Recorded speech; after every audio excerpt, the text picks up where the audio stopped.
Acheter un PC ou un smartphone sera toujours un désastre horrible sans comprendre la RAM, la ROM et la capacité du processeur. Donc, pour éviter des situations comme celle-ci,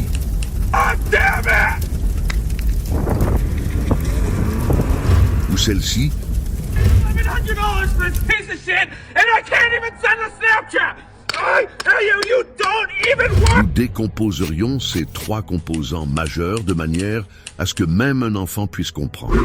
La première chose à noter est que votre smartphone, votre tablette et votre PC ou MacBook sont tous des ordinateurs et que chaque ordinateur implique ces trois composants.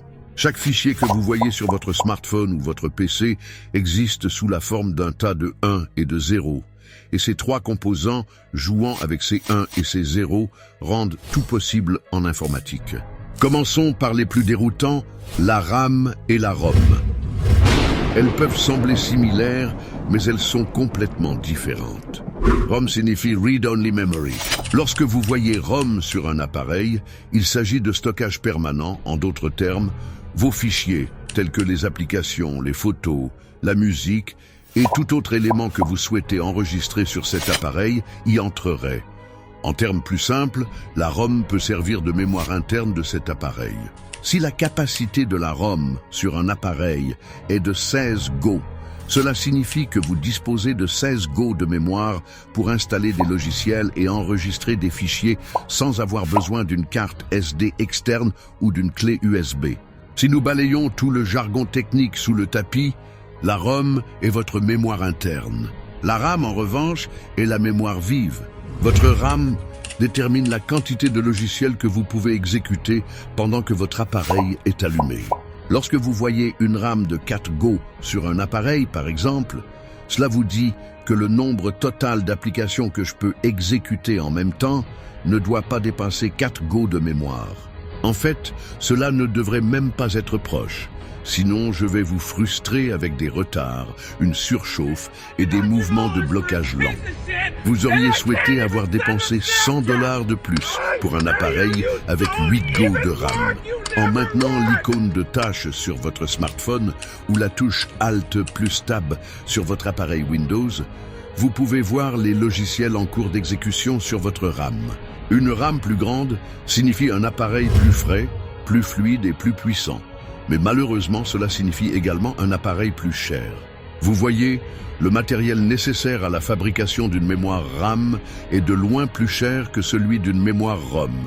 Donc plus la RAM d'un appareil est grande, plus le prix de revient est élevé. Quelles sont les principales différences? Bien que les deux types de mémoire puissent stocker des fichiers, nous pouvons voir une RAM comme une table de lecture et une ROM comme une étagère. Vous vous souvenez que nous avons mentionné plus tôt que chaque fichier n'est qu'un tas de 1 et de 0? Votre ROM est une étagère de ces cahiers, et plus l'espace sur votre étagère est grand, plus vous pouvez stocker de cahiers. Chaque fois que vous en avez besoin, il est là. Des années plus tard, vous pouvez toujours le récupérer et les informations sont intactes pour que vous puissiez les lire. C'est bien sûr s'il n'y a pas eu de dommages externes. Mettre un fichier dans la RAM, c'est comme amener ses livres sur votre table de lecture. Plus la taille de votre table de lecture est grande, plus vous pouvez y placer de livres en même temps. Selon la taille des livres, certains livres peuvent occuper plus d'espace que d'autres. Ce qui signifie que lorsque vous avez fini de lire, vous devez remettre les livres sur l'étagère pour créer de l'espace sur la table pour un nouveau livre. Et si la table est trop encombrée de livres, il devient inconfortable de naviguer entre chaque livre, et l'étude devient une expérience glaciale et lente. Dans ce cas, une RAM plus grande correspondrait à une table plus large. Imaginez maintenant qu'un bibliothécaire appelé V soit responsable de cette bibliothèque. Le travail de V est de débarrasser la table lorsque vous quittez la bibliothèque et de remettre chaque livre sur l'étagère. V représente la volatilité, ce que V fait au livre et ce qui arrive aux fichiers de votre RAM lorsque vous éteignez votre appareil ou que vous tombez en panne de batterie. Lorsque votre professeur de logiciel vous dit « Enregistrez toujours votre travail », il vous dit de toujours remettre vos livres sur l'étagère pour que V ne vous prenne pas au dépourvu. J'espère que cette analogie décrit parfaitement la situation de la RAM, mais en réalité, la RAM perd toute la mémoire qu'elle contient dès que l'alimentation est coupée. Les 1 et les 0 disparaissent immédiatement. C'est pourquoi, si vous éteignez votre téléphone ou votre PC, vous devrez redémarrer le système et tous les logiciels que vous avez laissés en cours d'exécution devront être rouverts. Le mieux que votre appareil puisse faire pour vous est d'enregistrer une liste des applications que vous avez laissées en cours d'exécution de la RAM vers la ROM, de sorte que lorsque vous rallumez l'appareil, il copie simplement tout dans la RAM, comme si de rien n'était. C'est pourquoi vous avez cette case à cocher sur votre MacBook. Eh bien, si la RAM est aussi volatile, pourquoi existe-t-elle? Cela nous amène à la deuxième différence. Demandez-vous, pourquoi une bibliothèque aurait-elle une table de lecture? Des étagères avec des livres ne devraient-elles pas suffire? Vous voyez, alors que la ROM ne peut sauvegarder que des fichiers comme une vieille étagère poussiéreuse, la RAM peut vous permettre d'accéder de manière aléatoire à ces 1 et 0 en déplacement. En d'autres termes, les fichiers peuvent être ouverts, modifiés, les fichiers musicaux peuvent être lus, les logiciels peuvent être exécutés, le tout en temps réel, et c'est de là que vient le terme « accès aléatoire ». Vous pouvez modifier et jouer avec ces 1 et 0 en temps réel. La ROM, par contre, comme le suggère notre analogie avec l'étagère à cahiers, stocke simplement les livres de code comme une vieille étagère poussiéreuse. D'où le nom « lecture seule ». En un mot, elle ne peut pas ouvrir de fichier. Ainsi, chaque fois que vous lancez une application, lisez un fichier musical ou visualisez une photo, vous déplacez le fichier de la ROM vers la RAM. C'est comme déplacer un livre d'une étagère vers une table. À chaque fois que vous enregistrez un fichier ou que vous l'exportez, vous passez de la RAM vers la ROM, ce qui peut être comparé au fait de remettre le livre sur l'étagère après l'avoir lu ou écrit dessus. Si votre RAM est petite ou insuffisante, le lancement des applications et l'ouverture des fichiers seront plus lents. C'est comme étudier sur une petite table encombrée. Si votre ROM est petite ou insuffisante, il n'y aura pas d'espace pour enregistrer des fichiers et l'exportation de fichiers à partir d'un logiciel sera plus lente. C'est plutôt comme une étagère très étroite sans espace pour de nouveaux livres. Alors, où est le processeur dans tout ça? Pour revenir à notre analogie, le processeur sera le lecteur, et la capacité du processeur sera sa vitesse de lecture et son QI. Un lecteur rapide avec un QI élevé et une petite table de lecture serait toujours limité en termes de nombre de livres qu'il peut étudier en une session.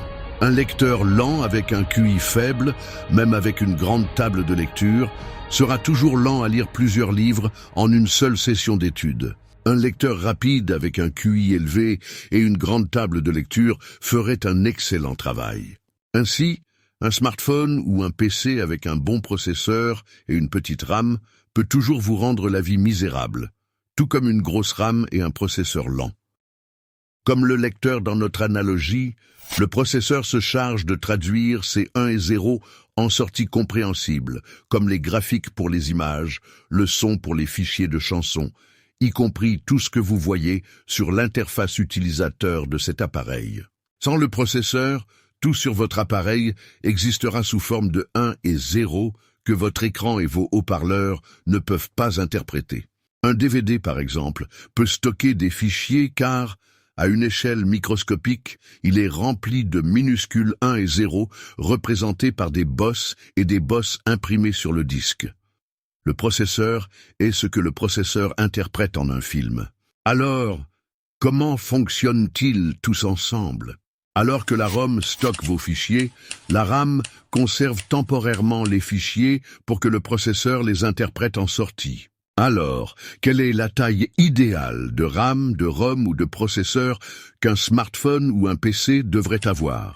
Si je réponds à cette question maintenant, d'ici l'année prochaine, ce sera peut-être une mauvaise réponse. En effet, la taille des fichiers augmente avec le temps à mesure que le monde innove. Tout comme nous sommes passés de la SD à la HD, de la 4K à la 8K, la taille des fichiers vidéo a également augmenté considérablement. De la même manière, la RAM, la ROM et la puissance de traitement nécessaire pour stocker et lire des fichiers vidéo ont également augmenté. Pour la taille de la RAM, à partir de 2025, il est préférable de ne pas descendre en dessous de 8 Go de RAM sur un smartphone, car les applications deviendront de plus en plus volumineuses à chaque mise à jour. Pour les PC, c'est un peu différent. Avec l'augmentation du cloud computing, une grande partie des tâches lourdes que vous effectuez sur votre PC peuvent désormais également être effectuées sur des sites web tels que Canva ou Google Docs, ce qui déplace toutes les responsabilités informatiques vers le serveur qui pourrait bien se trouver sous l'océan Atlantique. Ainsi, même une RAM de 4 Go peut toujours effectuer du montage vidéo sur Canva sans exploser. Cela a également conduit à des PC plus simples, plus légers et moins chers tels que Chromebook ou HP Streambook qui dépendent entièrement d'Internet pour les tâches lourdes. Néanmoins, 8 Go de RAM reste une zone sûre pour commencer, bien que 4 Go de RAM ne soit peut-être pas obsolète à cause du cloud computing. En ce qui concerne la taille de la ROM, la situation est similaire, car les services de stockage en cloud tels que Google Drive et OneDrive, ainsi que les services de streaming comme YouTube et Netflix, rendent un peu difficile de se soucier de l'espace de stockage sur votre PC. En fait, si vous vérifiez le taux d'augmentation de la taille de la ROM, il n'est pas tout à fait cohérent. Il fut un temps où les PC pouvaient atteindre 1 téraoctet en un clin d'œil, mais aujourd'hui, c'est réservé aux PC haut de gamme. Un stockage de 256 ou 500 Go peut encore être sous-utilisé par les ordinateurs portables modernes. Pour les téléphones portables, c'est toujours un problème majeur, car la qualité de l'appareil photo ne fera qu'augmenter, tout comme la taille des photos et des vidéos. Plus c'est grand, mieux c'est. Il est préférable de rester au-dessus de la marge de 64 Go.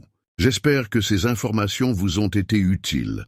Abonnez-vous pour recevoir d'autres guides d'achat qui vous aideront à éviter des erreurs coûteuses. Bye bye.